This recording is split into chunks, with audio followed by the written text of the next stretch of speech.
Okay, good morning or afternoon, everybody. This is Nina Olson, the Center for Taxpayer Rights Executive Director, and this is our next to last in the series of our tax chats on transforming tax administration. And we're really fortunate today to have an incredible panel of guests. We have Judge Copeland Elizabeth Copeland from the United States Tax Court.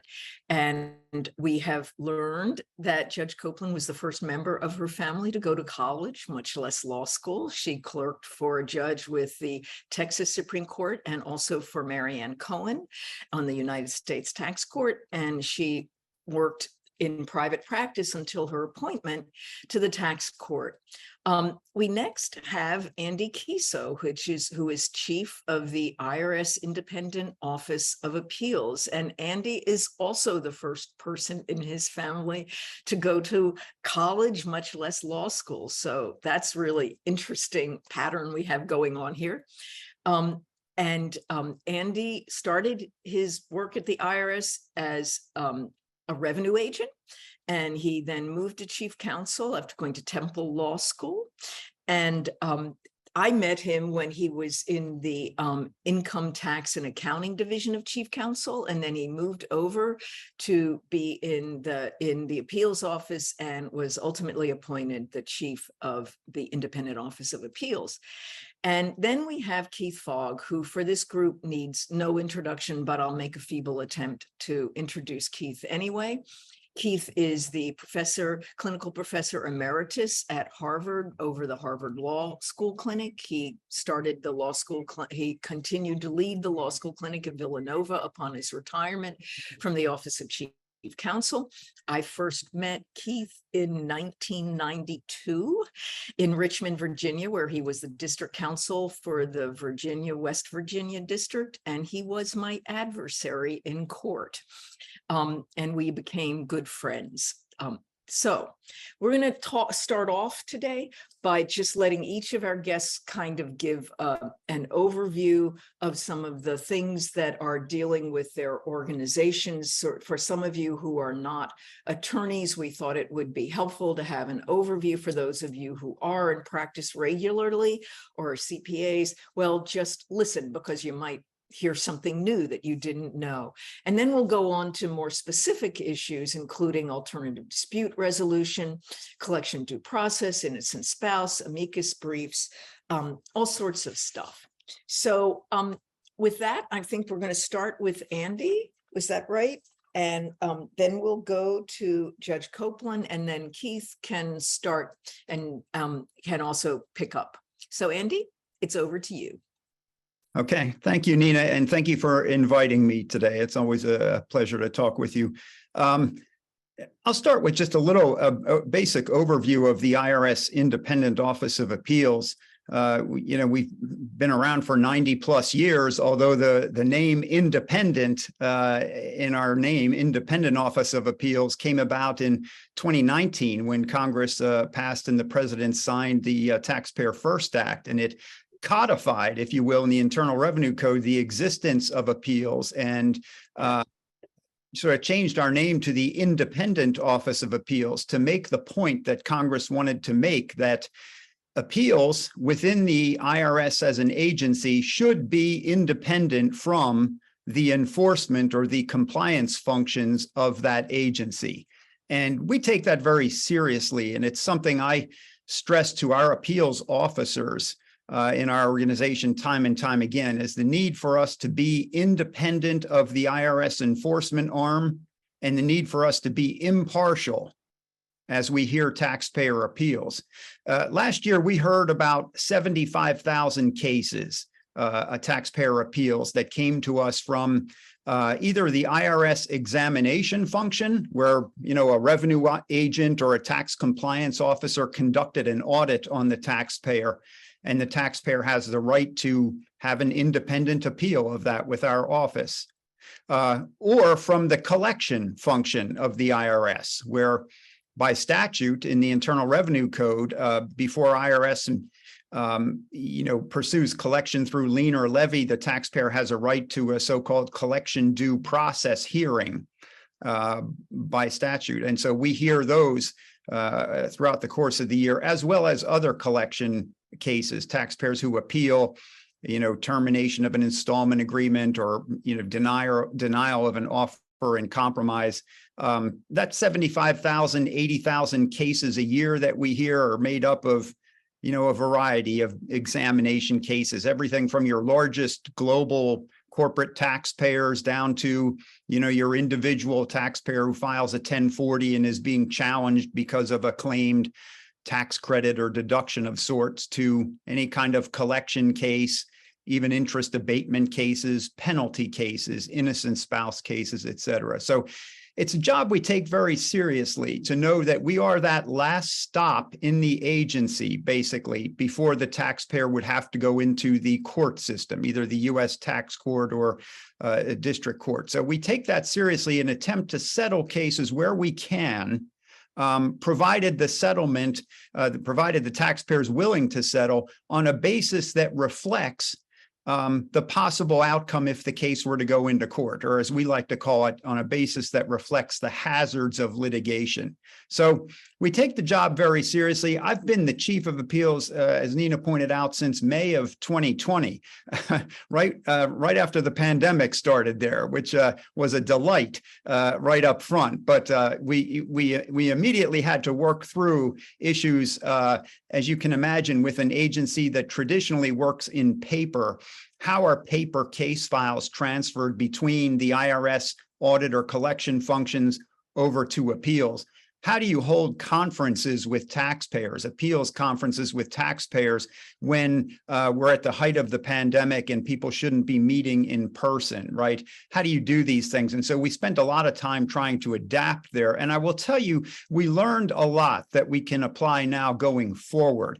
It was the pandemic that gave a real push to our ability to use video conference. So much as we're doing today by way of Zoom, we started in appeals with WebEx. We then used Zoom. We now use Microsoft Teams. But we find that taxpayers are much more adept than before the pandemic, much more willing to try video conferencing. And it's been real productive for us to be able to hold video conference hearings with taxpayers. And taxpayers have told us we like that opportunity. We can see the facial reaction of the appeals officer. We feel like we're establishing more of a personal connection than if it were purely a telephone conference. We have made the point that now that we're out of the pandemic, we're back to doing in-person conferences with taxpayers, but we will retain the ability to do conferences by video. And I think a lot of taxpayers appreciate that. They don't want to travel into an appeals office, which may be located in a city, and they have to commute in. They don't want to have to take off a lot of time from work if they're pro se or representing themselves, and video has come in very handy. But I will emphasize, I think the availability of in-person conferences, if you want to come into our office and sit across the table from us, we retain that today.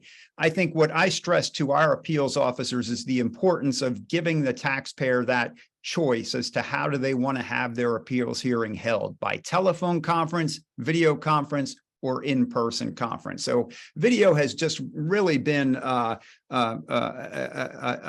silver lining to the cloud of COVID, as well as a move toward more paperless cases. Traditionally cases were all papers. Auditors and examiners at the IRS would do paperwork papers, package that case file up, send it over to appeals when the taxpayer wanted an appeals hearing. And during the pandemic, the IRS enforcement functions made a great deal of progress converting to paperless or electronic case files. And appeals, we certainly have been the beneficiary of that, to get case files sent to us electronically. We continue to work out some glitches, how files are named and how they're compiled together. But that's been a real positive aspect to come out of the pandemic. I think finally, electronic communications as well. We're in the early stages, but the IRS has a platform called TDC, Taxpayer Digital Communications. communications where taxpayers or representatives can authenticate themselves, prove that they are who they say they are, and then communicate with our appeals officers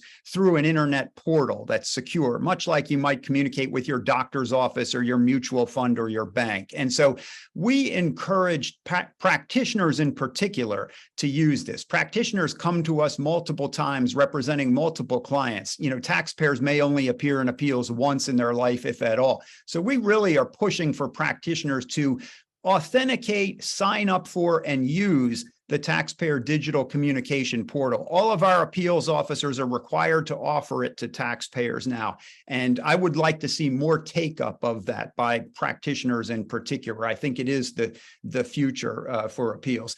I will say just briefly here that, you know, having become the chief of appeals in May of 2020, focusing a lot on getting us through the pandemic. And now that we're through the pandemic, what I intend to focus on and am focusing on out of the pandemic is, number one, the taxpayer experience. What does the experience look like for a taxpayer who comes to appeals?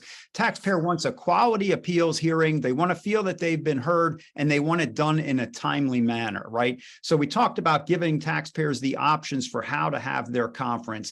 I think we also need to think about continuing to push the electronic communication, the paperless case files, so that we can do a hearing more timely rather than waiting a number of months for a taxpayer's case to get from examination into appeals. And so that is something I am emphasizing. We changed our outgoing letters that go to taxpayers and practitioners to say, if you're having a hard time getting in touch with us, here's the name of the manager of the appeals officer and that person's phone number. Feel free to call it, right? We also told them about their conference choices. You know, you have a choice of video conference, in person, et cetera.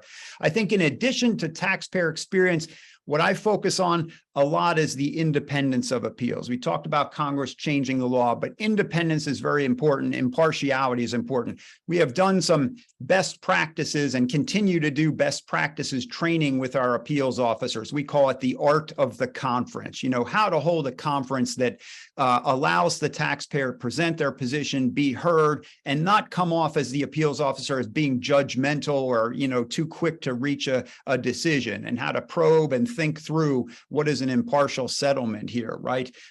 We also realize that to be perceived as independent, we've got to have employees, appeals officers with a variety of backgrounds and perspectives. Traditionally in appeals, we've hired a lot of our folks right from the IRS enforcement functions. So you were a revenue agent conducting audits, and then later in your career, you came over to appeals, and now you were an appeals officer. And that's great. And they're some of our best appeals officers. They have a long, many years of experience.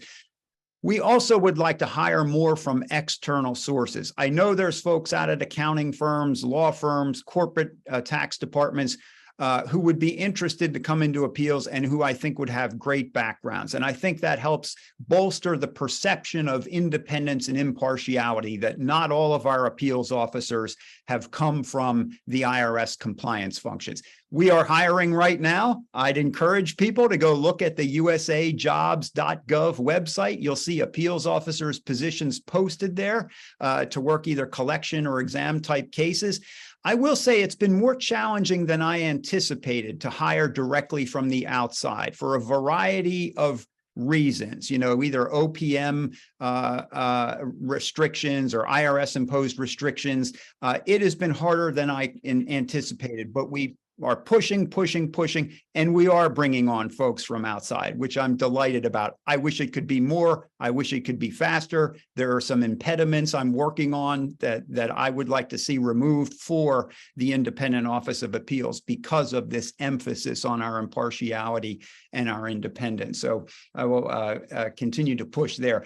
I think in terms, and I'll wrap up here in a moment, but other things that I am contemplating on in the way of taxpayer experience here is a focus on alternative dispute resolution. We put out a request for public comment back on just July 27th, looking for the public's views on, hey, we do mediation in appeals, but we don't do very much of it. Of those 75,000 cases we worked last year, only a couple hundred of them were mediated cases. Right? So think about the difference between mediation.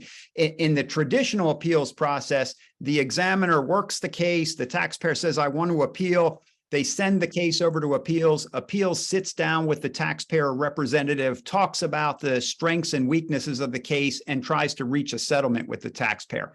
In mediation, appeals goes in while the case is still with the IRS enforcement function. It's still in examination or collection. We call it fast track mediation. And we go in while the case is still there. And we go in as a neutral, if you will, or an independent mediator. So the taxpayer and his or her, its representatives on one side, the examiner is on the other side, and we act as a mediator trying to resolve the case. Of the 75,000 cases last year, only a few hundred were done by mediation. I would like to know why that is, what are the roadblocks, and how can we fix that? And so we've set up a team. It actually is cross-functional across IRS, the SBSE operating division, LBI operating division, TEGE, as well as chief counsel, to really look and be creative with ideas. And this request for public comment asks the public as well, what's been your experience? I'm particularly interested in, low-income taxpayers, smaller businesses who traditionally have not used ADR. So we'll focus on that in appeals going forward. And the other thing I'd like to focus on is how to get cases to appeals completely electronically, a process by which the taxpayer perhaps could just go online and request an appeal. Under the process today, the taxpayer asks their examiner or collection person, hey, how do I go to appeals? And they submit the appeal through that person. And there's good reason for doing that today. But we studied it during the pandemic to say, could a taxpayer just go online and contact appeals directly and say, I'd like to appeal this case?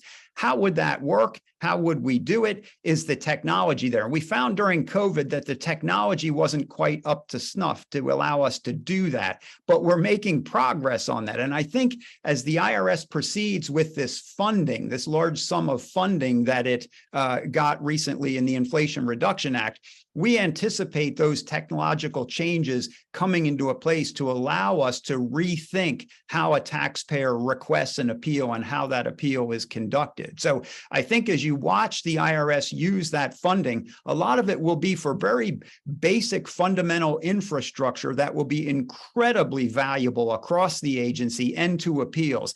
Paperless case files universally, electronic communication with taxpayers instead of, by paper mail, these kind of enterprise case management where cases flow seamlessly from one function to the other.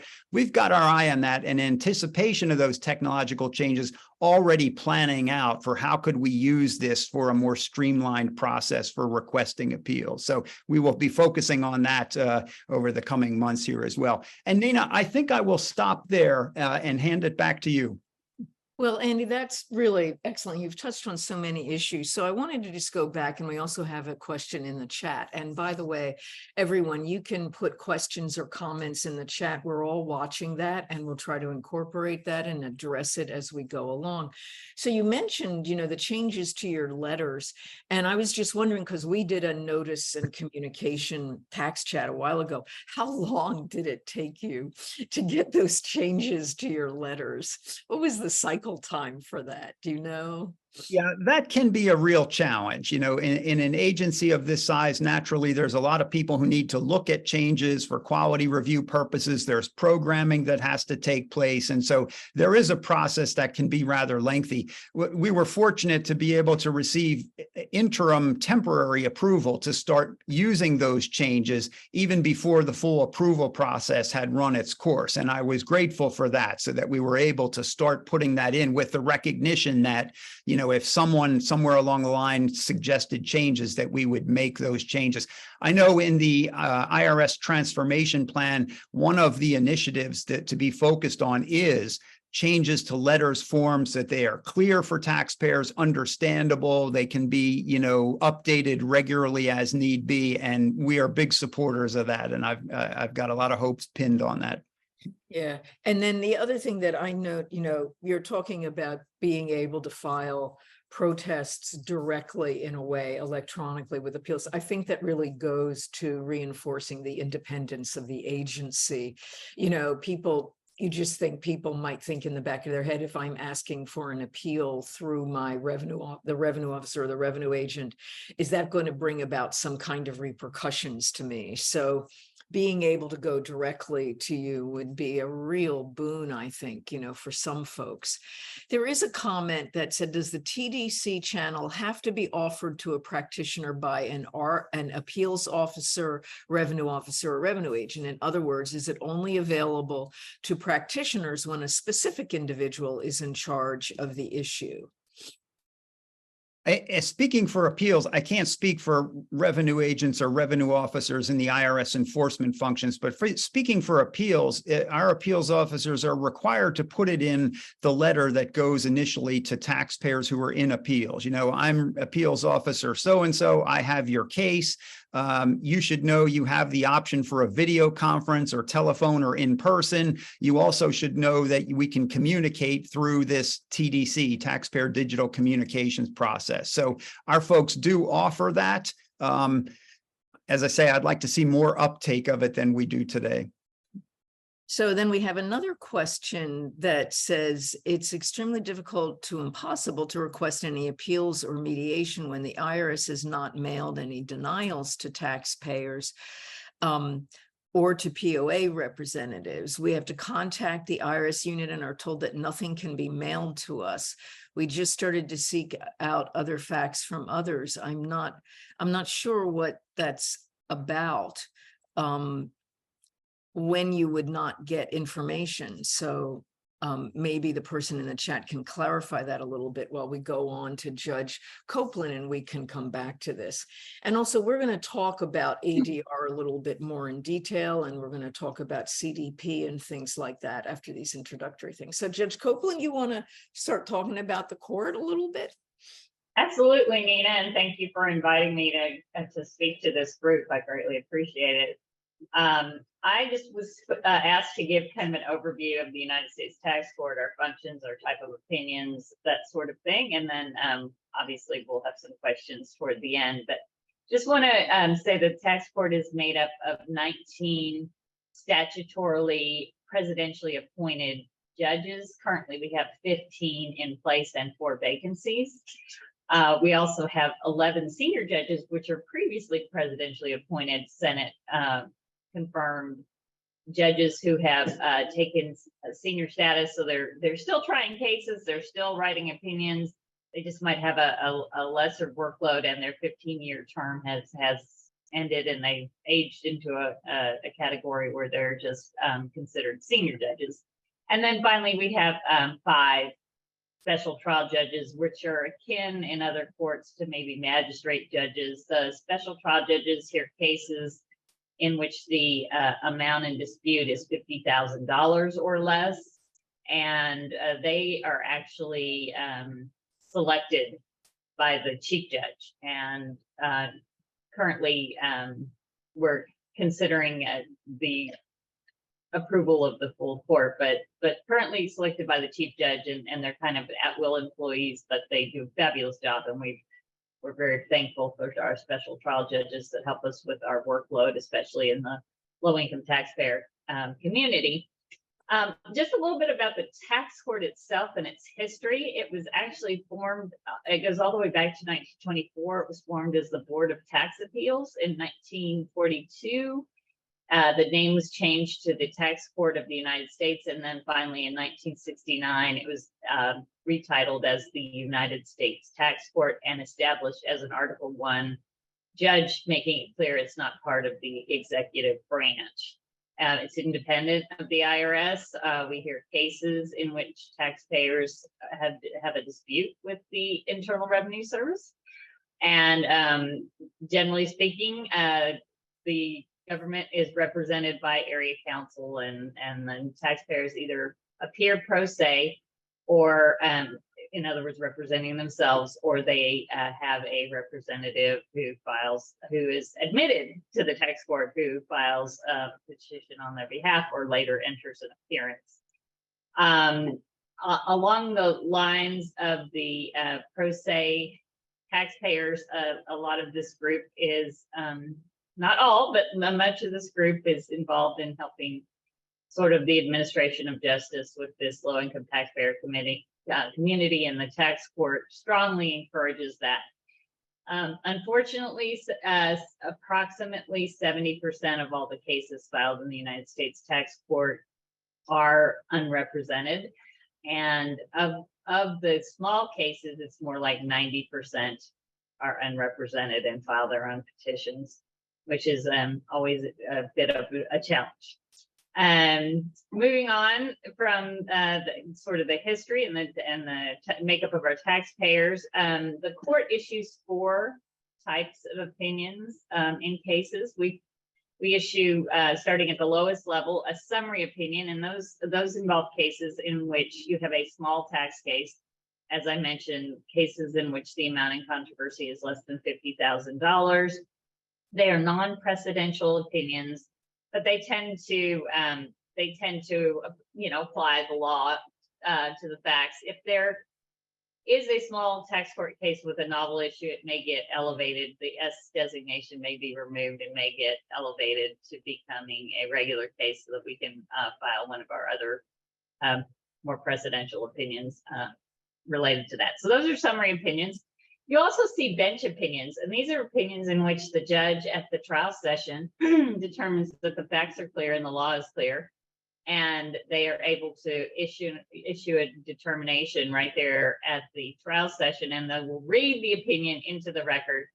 As a tax court judge who's done a number of these bench opinions, it's a little arduous to read the entire opinion into the record, but we do it, and we're happy to do so, and it administers justice in a more prompt manner in the cases in which we can do it, and then we do like to do that if we can. The next type of opinion is called a memorandum opinion. It's also non-precedential. It's where the law is clear and the facts are just being applied to the law.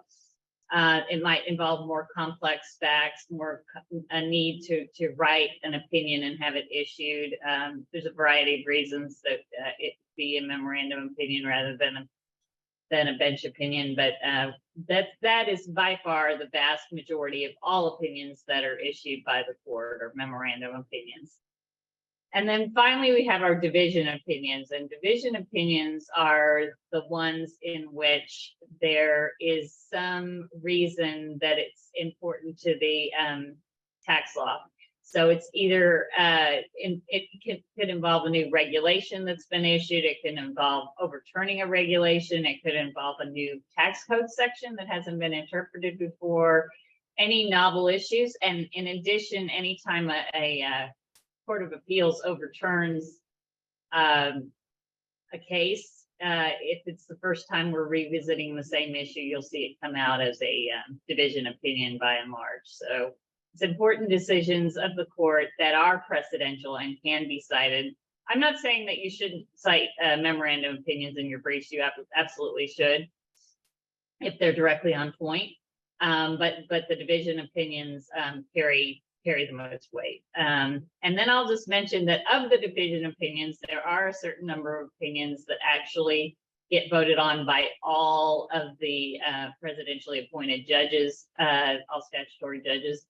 And those are court-reviewed division opinions. And you'll know that is the case because it'll have an indication of who is joining in the opinion, as well as you might see some dissents and some concurrences written with judges joining on. So those are court-reviewed opinions, and that is generally controlled by the chief judge.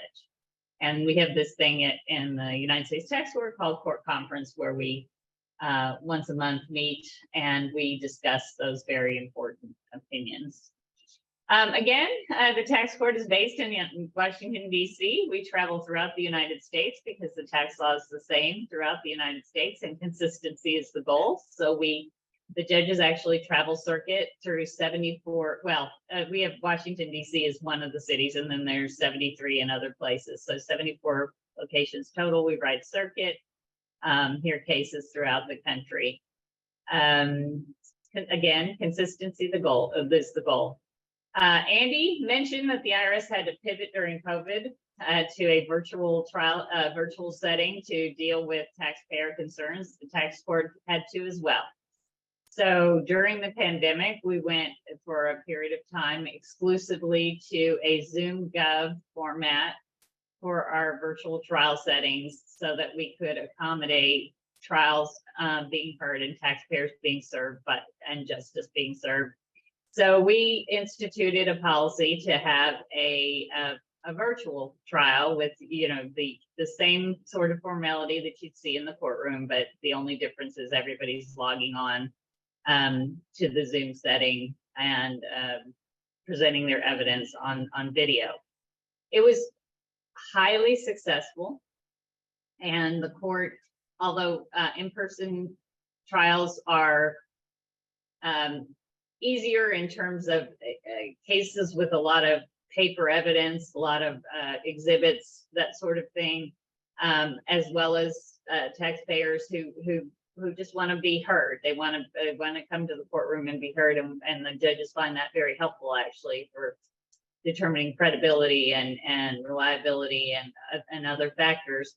But so we have gone back to our in-person settings, but we have not eliminated virtual settings, and any taxpayer or any party actually can request a virtual trial setting by making a motion to the court requesting the same. We have specially designated trial sessions where the judge that's assigned to that session here's all virtual settings. In addition, many of the judges will accommodate a virtual trial during the trial session if possible. So you can request it, and you can actually have it with the same judge you've already been assigned, if the technology will work. Sometimes we do our best. I have on occasion even come back to Washington, D.C. and during my designated trial session, which I already have a designated court reporter and designated trial clerk, and held a virtual session at the end of a trial session back in DC, even though maybe I was in San Antonio, Texas, or Dallas, Texas, using my hometown and my home state as examples. I will mention that moving on from the virtual, one last thing on virtual trial settings.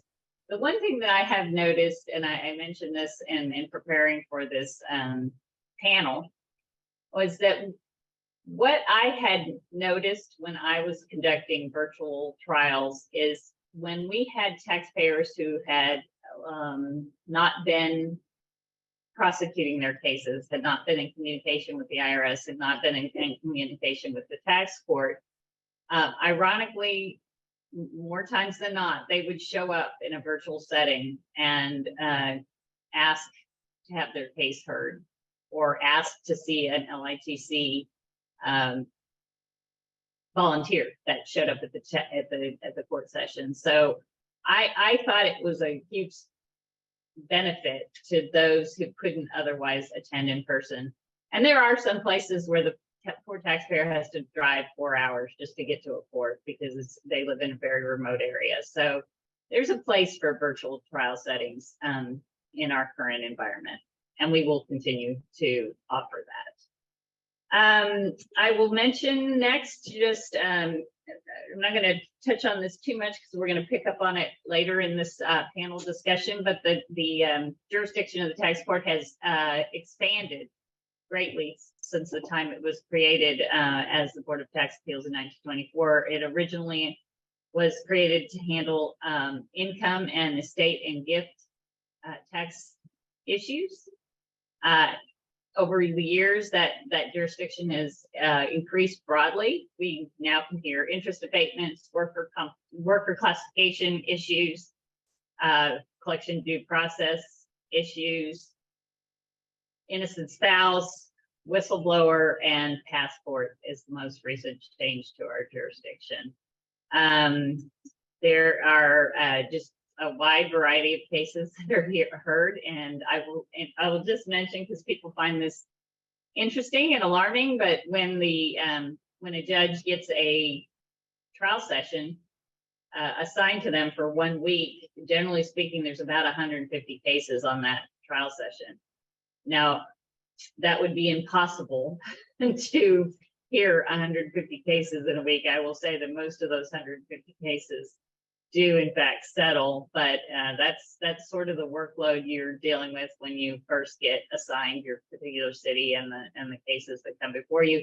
And in those 150 cases, we could have all of the above types of case that I just mentioned. Next, I just want to mention that the court has had some very beneficial rule changes that we've implemented this year, and that we had asked for comments on them and took them to heart and made a few modifications. But now, probably of most interest to this group is that we have a new rule 152 that allows for amicus briefs to be filed in the court. A motion can be made to ask for a clinic or individual group to file an amicus brief in a pending tax court case where the issue is of interest, and they feel like the court would be would benefit from outside participation and outside commentary, and we welcome them. I, by and large, very, very welcome to have a more broad briefing of issues by a wider variety of groups. I know that one of the ways that we have been able to solicit amicus briefs is we'll issue an order on a particular issue that might be of interest to the court to have amicus briefing, and we ask or open up the suggestion that amicus briefing would be welcome. And you'll see, now that rule is in place, you'll probably see more and more orders, possibly even this week, along those lines. The next thing we changed, which is of significance to this group, is we have new rules related to the Rule 92 related to the administrative record in record rule cases. And this is particularly important nowadays that there's been a very recent law change in the innocent spouse area under 6015 E7, which limits the scope of review to the administrative record in innocent spouse cases. That's been routinely true in our collection due process cases, but those require that once a trial setting has been made, that within 45 days, the IRS submit a certified copy of the administrative record. And then we've had a lot of litigation and a lot of opinions coming out related to the scope of the administrative record and how in those limited exceptions on when you can expand it and add to it. So the Rule 92 is very helpful. And then lastly, possibly of interest to this group is the new rule 63B2, which deals with intervention, in particular intervention by governmental and governmental agencies where they have an interest in the outcome of the litigation. So those are all brand new areas and of interest, hopefully of interest to this group, and just an indication of our expanding scope and expanding jurisdictional issues. I will lastly mention, and we'll get into this probably a lot more during the discussion, but there's been a lot of litigation because the Supreme Court issued the Beckler opinion, which indicated that our jurisdiction, we are subject to, in our CDP cases, a claims processing rule rather than it being jurisdictional. And so a taxpayer who misses the 30-day deadline could ask for equitable tolling if they have an appropriate reason for missing the deadline. We've also had some recent litigation related to that. Our Hallmark case is really important in that area, as well as the Third Circuit case in Copeland that was just recently issued. So lots of interesting things happening at the tax court, Nina. And I'm happy to share it with this group and look at the comments. I see that there are some comments. It said, would the tax court ever considering adding a box to the simplified petition where the taxpayer reps could request a virtual trial, essentially adding it as a new place of trial. I will tell you that there is a pro bono committee as well as the rules committee that is already taking up this issue. So we hear you, and we would hopefully like to accommodate that in some manner. And there are challenges with any, as the IRS has challenges in changing their letters and their rules, or we at the court have challenges in changing our forms and a huge approval process. Not to mention the expanded complication. We have an electronic filing system that we implemented a few years ago, which has greatly expanded the ability for electronic access to court documents, and it's called Dawson. It's after our late Judge Dawson, who we honored with the name. But it is an excellent system, and I will mention to this group, because it'll be important, is that we have now expanded Dawson to allow any person access to excuse me, who has access to Dawson system, access to the represented in briefs in cases in which the taxpayer is represented. So the theory on that is that sensitive taxpayer information is most likely not going to be disclosed by a tax professional. So we felt fairly confident that we could open up the briefing to be openly looked at and shared. And with that, Nina, I think I don't want to take up the whole time on the tax court, so I'm gonna pass it on to you. Back to you. Yeah, so we do have a question that someone asked, would the court ever consider allowing practitioners to see a file on Dawson prior to filing an appearance? I think that's, important to those taxpayers, particularly folks who are volunteering at calendar call and things like that, and you have to really see what's there. So where are we with that? So again, that comment is being considered fully by the court. Again, the challenge is the sensitive taxpayer information that are contained in the Dawson files by the 90% of pro se taxpayers that file petitions in the case. At bank account numbers, addresses, social security numbers, children's names, you name it. Unfortunately, it's in our files. I will say, though, the court has made, you can always request us to send an electronic copy individually to an individual taxpayer. Those requests are routinely filled by our filing office. Our reporting office. I'm sure Keith will have something to say about this, but I know. Yeah. I do want to say that I think that the amicus brief, rule change is really important. And I just applaud the judges when they're issuing orders, that's very helpful. One thing that I would suggest, and I'm sure Keith will also talk about this, is, a way of being able to easily track that a judge has issued an order saying we would like a brief on these issues. That I think would really bring up, people may not know that that's going on.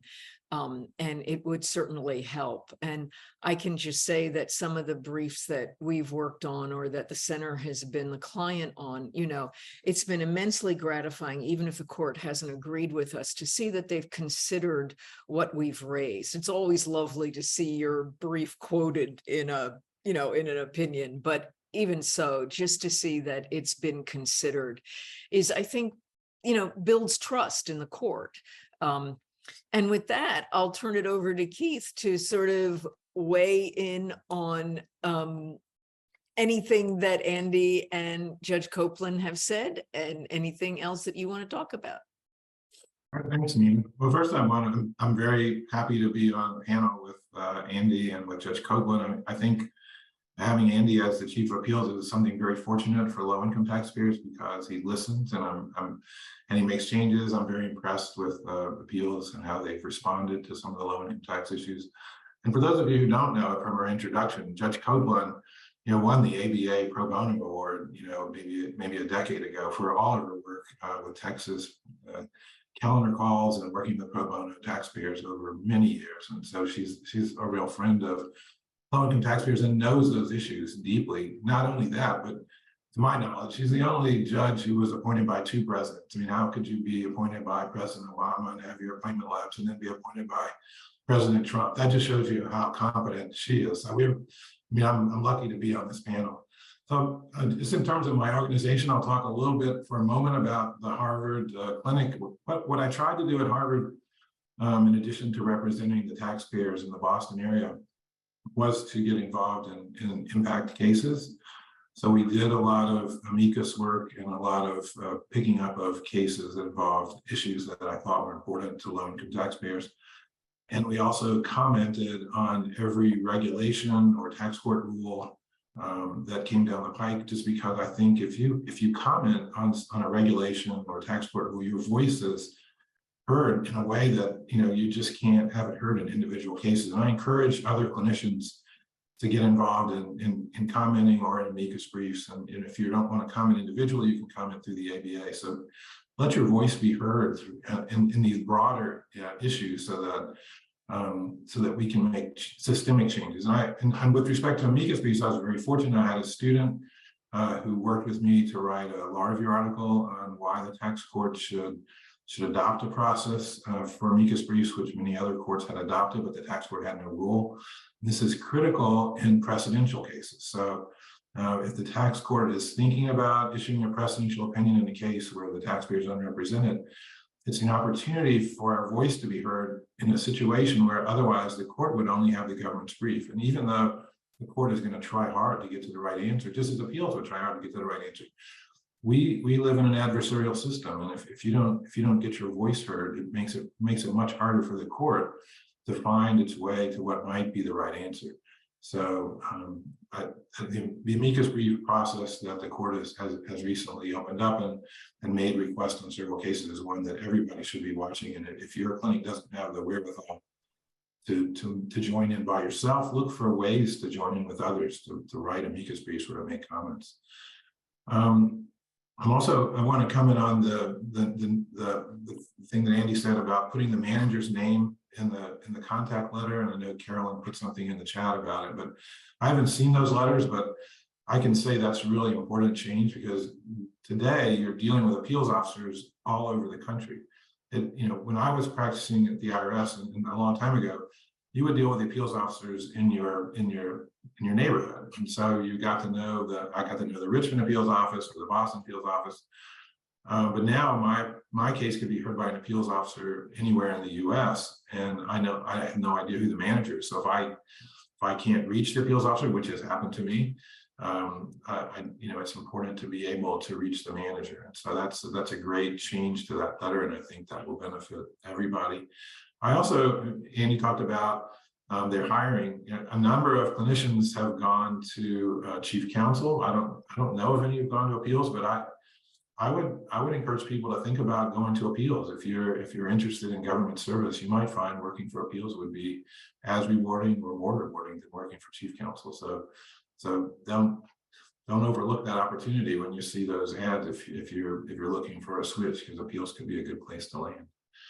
I want to talk about exam cases first, and my concern in exam cases is, and this will be a concern that carries out in others, is that there's not enough uptake. Most of my clients that came to the clinic never went to appeals after they're being almost always examined by correspondence, and they would get a 30-day letter, but they would not respond to that 30-day letter.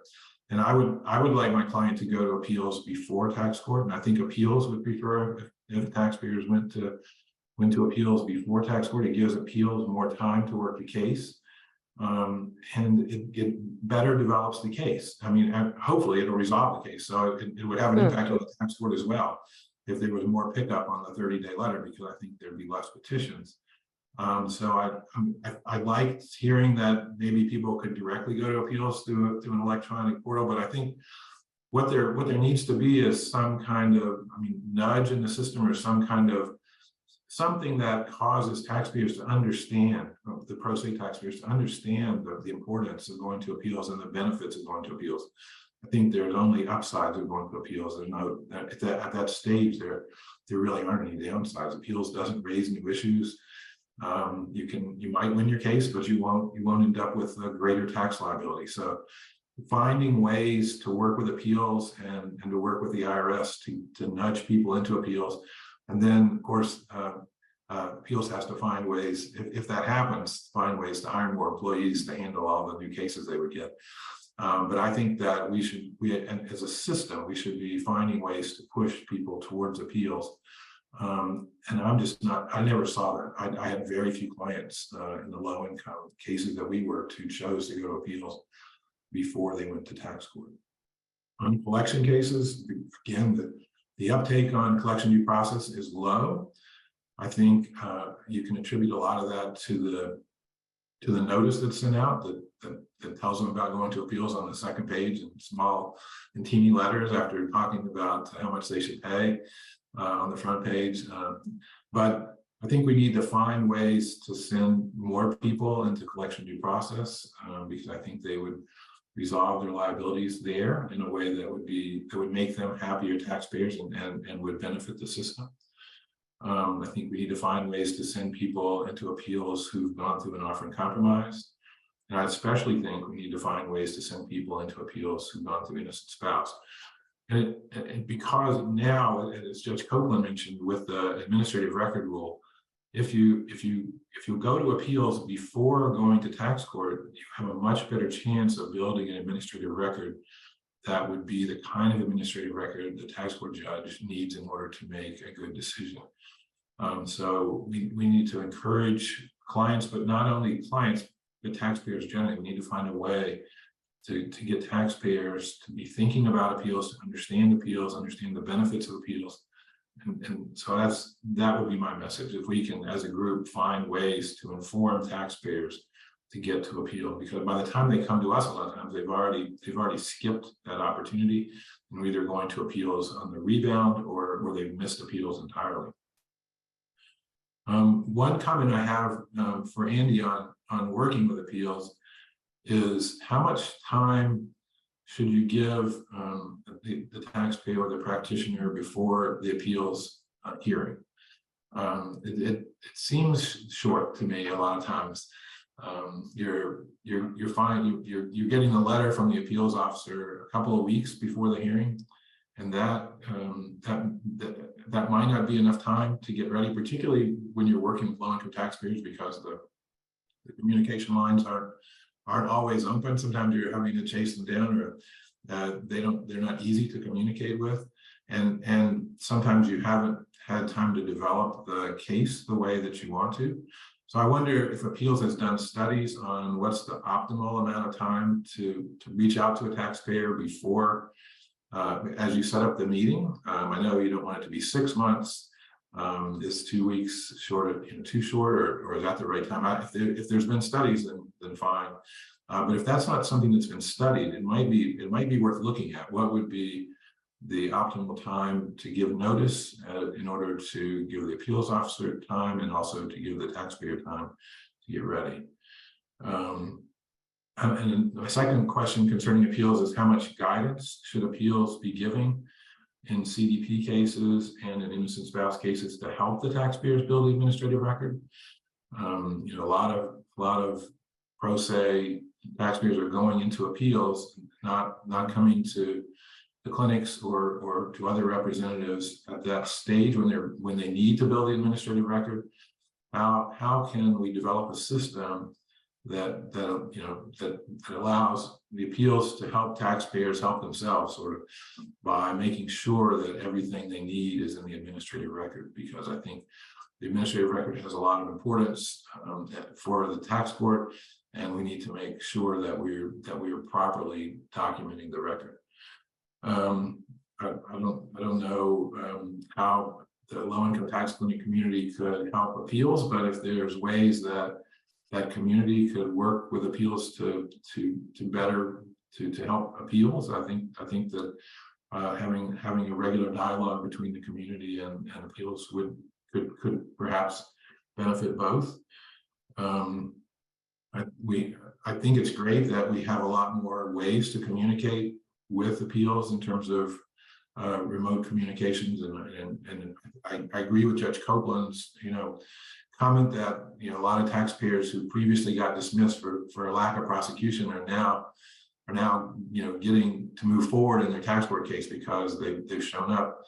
I think that's probably happening in appeals somewhat, but making sure that we break down barriers that allow those individuals to get through to appeals would be helpful.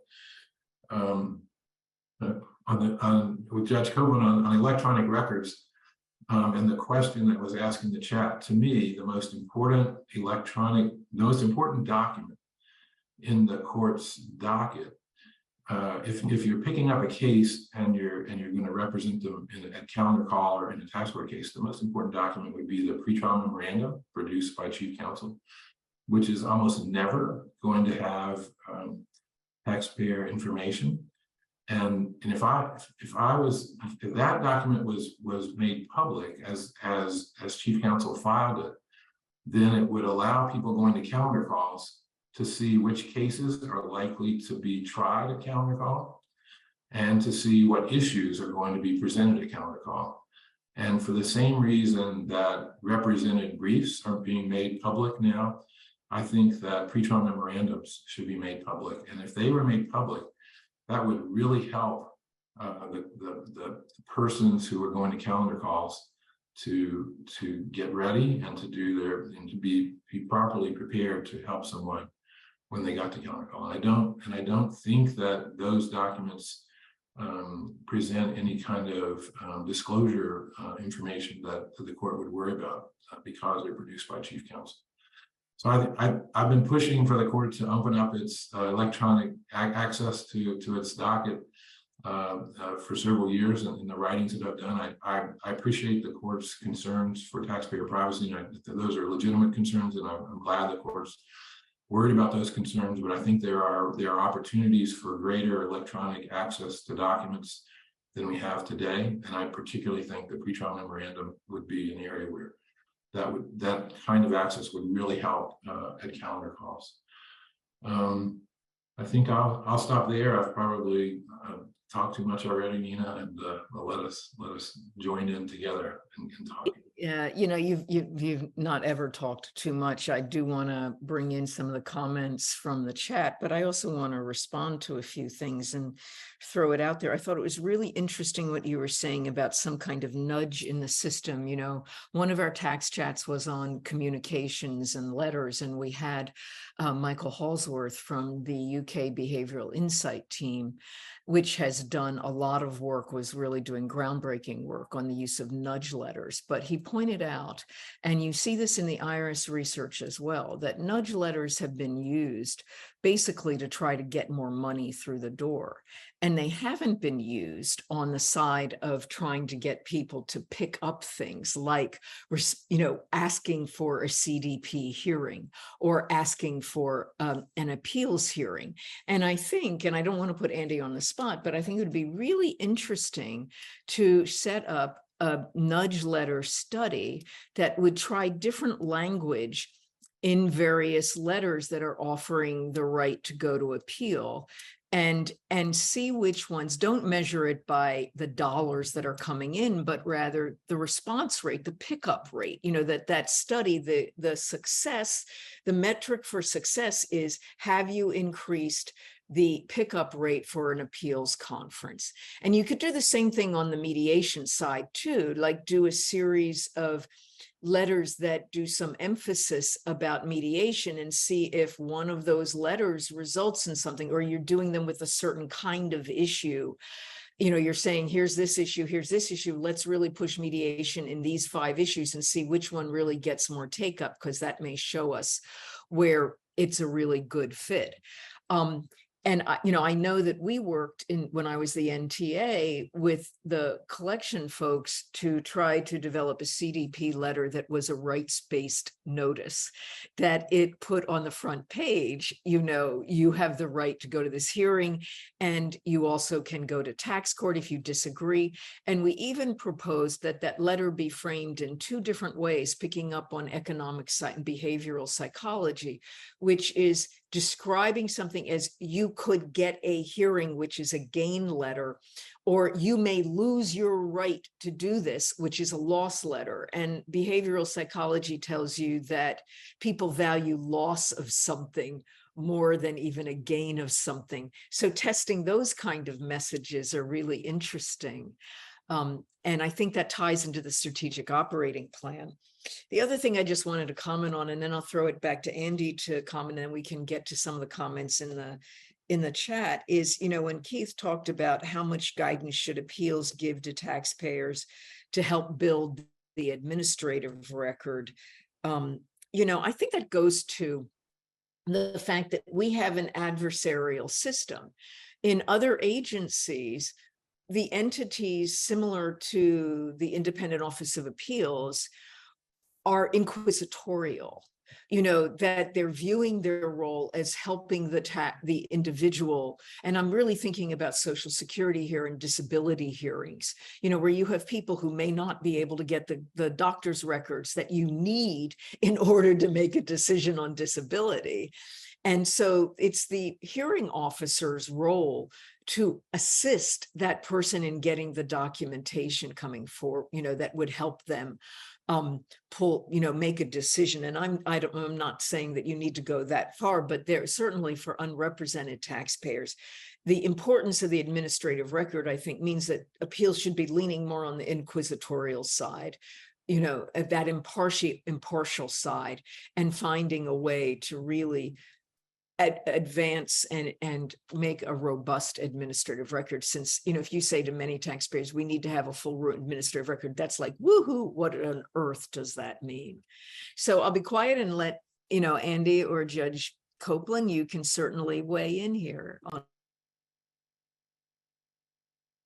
Well, I'm happy to get us started here. And, on that point, I can't help but think I regularly hear from our settlement officers, our appeals officers who work the collection due process cases, that they would rather be able to settle a case with the taxpayer than have to write up a notice of determination, and that then gets issued, giving the taxpayer the right to go into tax court. So I know our folks will, on their own initiatives, explore collection alternatives with the taxpayer if the taxpayer has not raised it.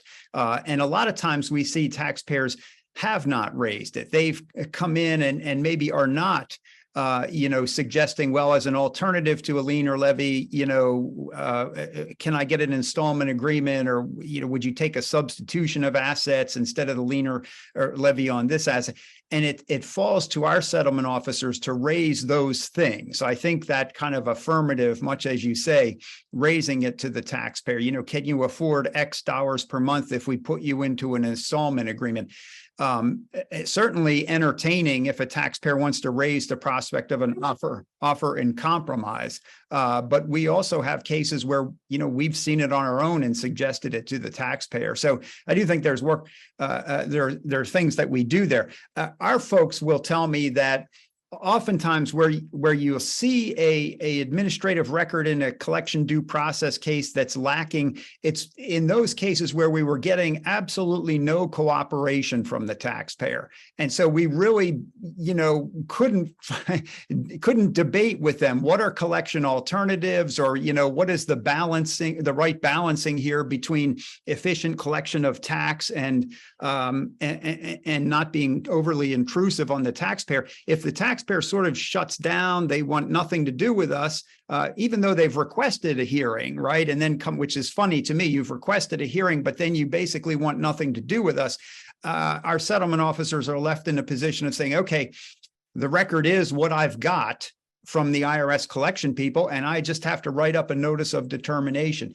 I like to think that's, the minority of cases, that in most cases, taxpayers really are interested in resolving their collection issue and that we're able to do that. In some cases, even reaching back to the collection staff on the IRS enforcement side and saying, the taxpayer is now, willing to do this or this. Can we wrap up all of the open module or all of the open years for which a balance is due if we do it this way? So taking some of those affirmative acts, as you mentioned. I think the nudge issue you mentioned, I agree with that. There probably should be more that the government could do to nudge taxpayers into making aware of their appeal rights. I think, as it was pointed out earlier by Judge Copeland, 90% of these small taxpayers may be unrepresented. I think that's what happens. They're unrepresented when they're going through the audit process, the correspondence exam process.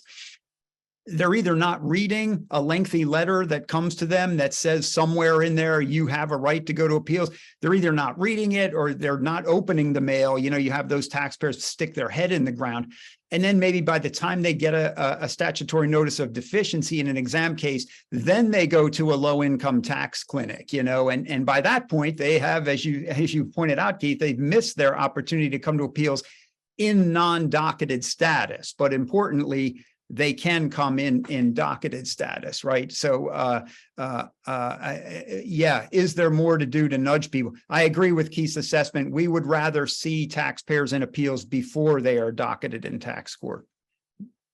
That's what I. Yes, yes, Judge Copeland.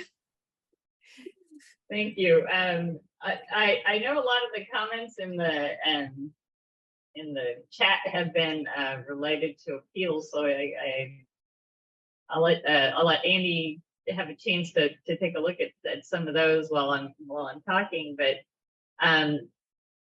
all of the things that have been said, we hear, and I will just mention, because it was brought up in the discussion, the letters from appeals.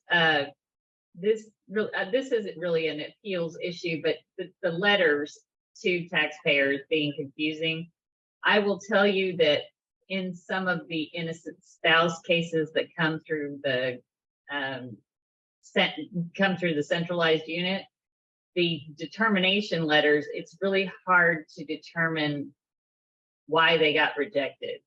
It's just it's almost a form letter that says we're denying your innocent spouse relief, and in order for us to have granted it, you would have had to meet the following criteria, and then it just lists a bunch of factors, and it doesn't ever detail for the court or for the taxpayer what exactly they felt was lacking, that the taxpayer failed. So those letters tend to be a little disappointing, and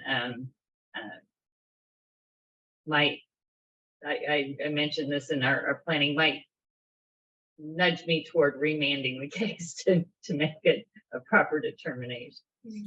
Yeah, that's what I was going to ask you. Like when the and we've seen this, this is a common complaint by the LITCs, that the centralized unit administrative file is so deficient in information and more the thinking about it, and when there is the file is there, it's more conclusory. It repeats sentences, but it doesn't say how they got to that finding.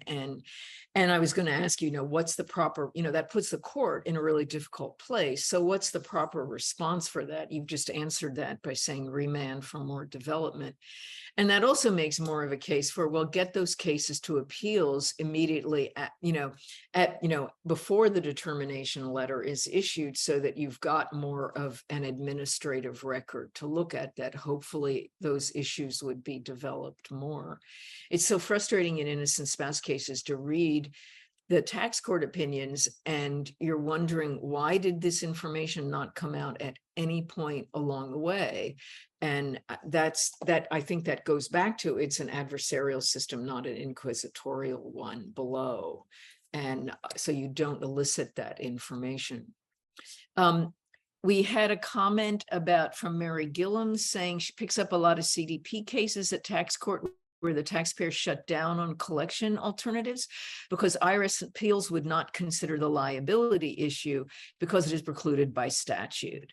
So, however, the reg provides appeals has discretion to consider the liability issue if precluded, but the taxpayer won't have the right to judicial review. And this, I would really like to see, let me see where I've just lost my place. I would really like to see IRS appeals use this discretion more because it would result in resolution of the tax controversy or nudge more people to focus on collection alternatives if the liability is not successfully resolved. And this came up in our planning call where I meant, I raised that right now, appeals puts on hold the CDP hearing if someone says, I want to submit an offer in compromise, and they send it over to the OIC unit to look at. And I think even, this goes to the discretion that you would have under the reg to send it over to exam for audit reconsideration, which may eliminate the liability entirely or make it so low that it's resolvable through collection alternatives in the hearing, or to Mary's point, that if it comes back saying, no, this is the liability, well, then that's suddenly a wake-up call to the taxpayer, like get real about collection alternatives. And I know at our planning call, we discussed, that it's hard to get exam to pay attention to these things and stuff. So Andy, do you want to talk about that? It can be difficult. You're shipping a case around. Now it has to go to exam to deal with this. I think our settlement officers, as I say, when they make every effort to try to resolve the case, their focus is the collection aspects of the case. I think if they think they're precluded from doing this, maybe there is more education we can do to point out that, maybe you're not, and maybe this is all part of, resolving the entire case for the taxpayer. So I appreciate the comment. It's interesting. I hadn't looked at the chat, so I didn't realize it was Mary Gillum, but I was thinking of Mary Gillum when Keith talked earlier about, you get a letter a few weeks before the appeals hearing, and then it leaves you all in a position of having to track the taxpayer down, et cetera. We have this series that we started in appeals, Practitioner Perspectives, where we bring practitioners in and pair them up with folks in appeals to have a panel discussion about topics and how we work together. And Mary Gillum was kind enough to do one with us last year, where she came in and gave that perspective of low-income tax clinic practitioners and the challenges that you face, where you have to hunt the taxpayer down or get the taxpayer to get this information, and it can be difficult for them. And I thought Mary was very articulate in explaining what those challenges are. And, I'd heard from our appeals officers afterwards that, it was helpful for us to hear that perspective, so that we know if we send a letter out and says, get back to us in 2 weeks, that might pose real challenges. So I now see the comments in the chat where others have picked up on that. We send the letter by U.S. Postal Service, and by the time I get it, most of those 2 weeks is expired. To me, that's an argument for some kind of electronic communication with taxpayers, not that we should continue to send letters like that until we have electronic communication. But I think the sooner we have electronic communication, the better. So I appreciate the comments on that. Yeah, I also think, for some taxpayers, and this goes back to getting the administrative file, there are other comments about how long it takes to hear back from the appeals officer or get it assigned because you don't have the administrative file, et cetera. And whereas electronic files will help that. The point is that all of a sudden, after there's been radio silence for a period of time, you get a letter that says, hi, I've been assigned, and you've got to respond in 2 weeks. It's like, wait a minute, whoa, And I think that goes to, again, building trust with appeals. Are they really caring? Are they really listening to me? Or do they just want to move the case along? You know? I've heard from some of our appeals officers when we've talked about that they'll say, well, geez, I looked at this case, and when it was closed from compliance, from IRS exam or collection, and it's been several months, and I feel bad for the taxpayer. Now they're finally here, so I want to get them on the calendar as soon as possible. So it's interesting to me. Some appeals officers feel like, hey, I'm sort of doing a favor here, if you will. I'm getting them scheduled quickly now because they've been waiting a while to get into appeals. but I certainly hear, the other side of that. And I think we need to balance those and, send a letter and say, what's convenient to you. I think there's a view among a lot of our people that, the taxpayer is well prepared or their representative is well prepared. They argued this case in exam or collection. They're ready to come in at a moment's notice to talk to me about it. There's nothing new to see here, right? And that's not always the case. And I think we have to recognize that. Yeah, and I think too that particularly if you've got a previously unrepresented one, and then you've got a rep, that the appeals officers can be really sensitive to that. You can call, the rep can call and say, look, I just got this case, 2 weeks, and get an extension. And it would be really good to have them understand that that's not trying to unreasonably delay, as Mary's explained so well. These are the facts of life, how we're dealing with these people. Yeah. Well, we've got a lot of activity here on the chat. I wonder, Keith, do you want to weigh in on any of these points that we've been discussing? I know we do need to discuss. We've talked a little bit about the administrative record rule. Anything else you want to weigh in on? Just on going back to the timing of the notification to go to appeals, where it's really difficult, where it was always really difficult for me was in docketed cases.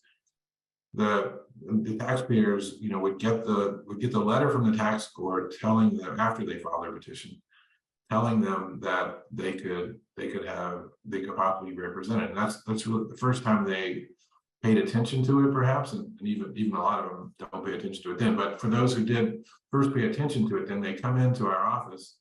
And I was always scrambling to get to chief counsel before they sent the case, before they answered the case and sent it off to appeals, so I could get chief counsel to send me the file, because once chief counsel sends it off, it goes into sort of a black hole, and you don't know who the appeals, the case gets sent from counsel somewhere, and you don't know who to contact to find the case. So it's hard to get. So if I had the file, then I'd have students working on the case. When we did receive a letter from appeals, we'd be ready. If I didn't have the file, I might have to use informal discovery with chief counsel to force them to drag the file back into their office so they could give it to me. But I know it's hard for people picking up taxpayers after the petition to get the file until they know who the appeals officer is. And then when they find out who the appeals officer is, it's because of that letter that gives them 2 weeks that they might not get until 5 days before the meeting.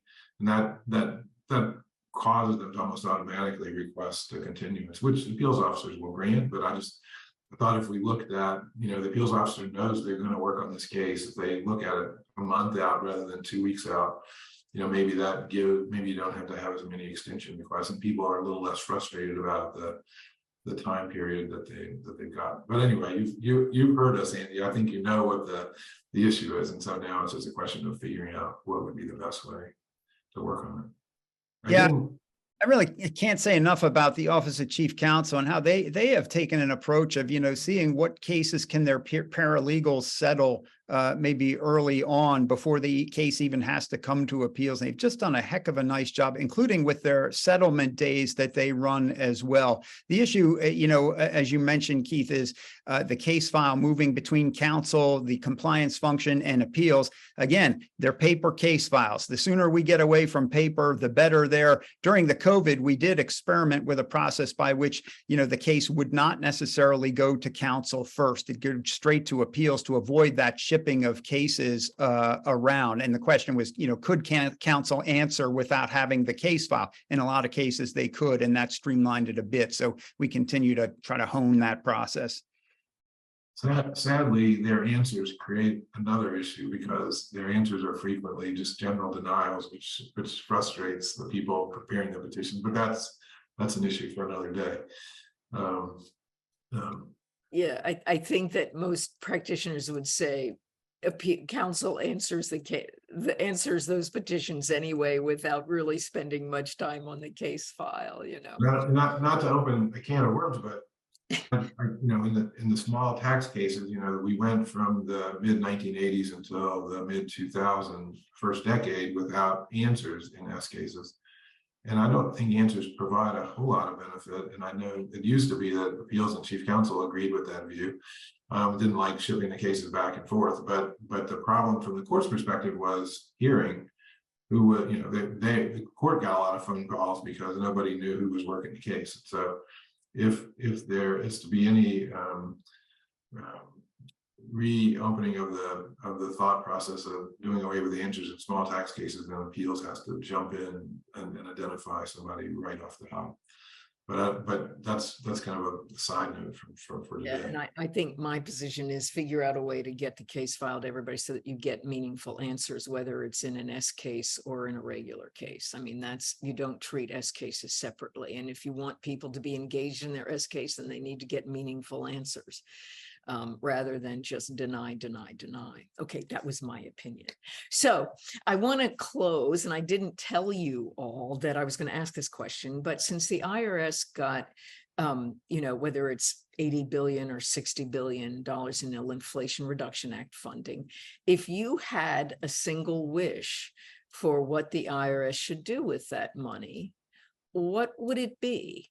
And I'm going to start with Keith and then go to Judge Copeland and end with Andy. So what would it be if, we've been talking about tax court and appeals, how would you want the IRS to utilize this money to improve tax administration going forward in this context?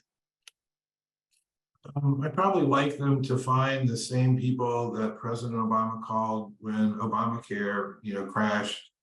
And have those, terrific computer experts from Silicon Valley or whoever come in and get the IRS computer system so that everything works nicely. I mean, I think the failure of the IRS computer system to really come into the modern age affects so many of the functions at the IRS and then so many of the interface between the taxpayers and the IRS that if President Biden could call those same people or their successors, pay them a little bit of money and get the computer system at the IRS to work the way that President Obama got the Affordable Care Act computer system to work. I know it would take many years, but we've been talking about the computer system at the IRS for decades. It's still not really there. And that's where, to me, I would spend the money, is getting the IRS computer system to where it works. So Judge Copeland. I hate to be repetitive of Keith, but it is the computer system that needs to be updated. It just needs to be easier to search the IRS website, especially if you're a low-income taxpayer, and easier to file things, easier to understand what's on the system, easier to ask questions, and along those lines, the communication with the examiners and the appeals officers and the attorneys through electronic means needs to happen. You need to be able to receive documents from the IRS that are related to your case, and you need to be able to send documents to the IRS related to your case electronically. It'll resolve a lot of cases. It'll assist the court greatly, because we won't have such messy administrative files and incomplete administrative files if there were just a better way to communicate electronically with the representatives. And I think Andy's been mentioning this all along. He would like to see electronic case files. I think that would be optimal. Andy, you get the last word.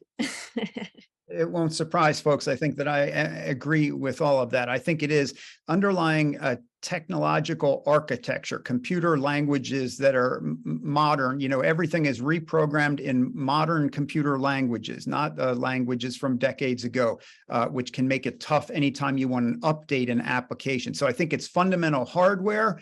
I think it's fundamental software and applications, enterprise case management, so cases flow seamlessly throughout the agency. I think it is electronic communications, by which we say online account with taxpayers and practitioners. And I think the IRS is on its way. You've heard the Treasury Secretary talk about paperless initiatives, and even for the upcoming filing season, be more paperless. the agency scanning things as it comes in the front door so that it starts off electronically and then can move through the rest of the agency electronically. But even to get next step is to get away from having to scan things. Rather, they come in electronically to begin with. And that is all what has to happen for the IRS to, come into the 21st century. We think about ourselves as a tax administration firm. In large part, we are an IT organization because everything is driven by IT. And that is, I think, in my opinion, where the priority should sit. I was in Australia in April, and I asked the second commissioner, which is equivalent to a deputy commissioner, if he had one thing to say to Commissioner Werfel, what would it be? And he said, get an app. And I just thought, and we're hopefully going to have some folks from Australia Tax Office on September 13th, where we will have a whole panel at our day-long conference on digitalization. And some of that will look at both who we leave behind as we move to digitalization and how do we bring those people in. So we will also talk about, enterprise case management. That was something that started literally with the Taxpayer Advocate Service as we tried to upgrade our case management system, and it got taken over by the IRS, and we started in 2010, and here we are today, and we still don't have enterprise case management. So I'm really eager to hear about the status of that, and maybe we'll do a follow-up tax chat on that one, since everybody's interested. Thank you all for being on this call. It's just been really terrific, and I appreciate all that you've shared with us. This will be videotaped, and it is being recorded, and we'll have it up on our YouTube channel. And if you haven't signed up for our newsletter where we let people know what programs are coming up, please do so. You can find it on our website, taxpayer-rights.org. And we'll see you next week when we talk about penalties. Bye. Thank you for setting this up. Yeah.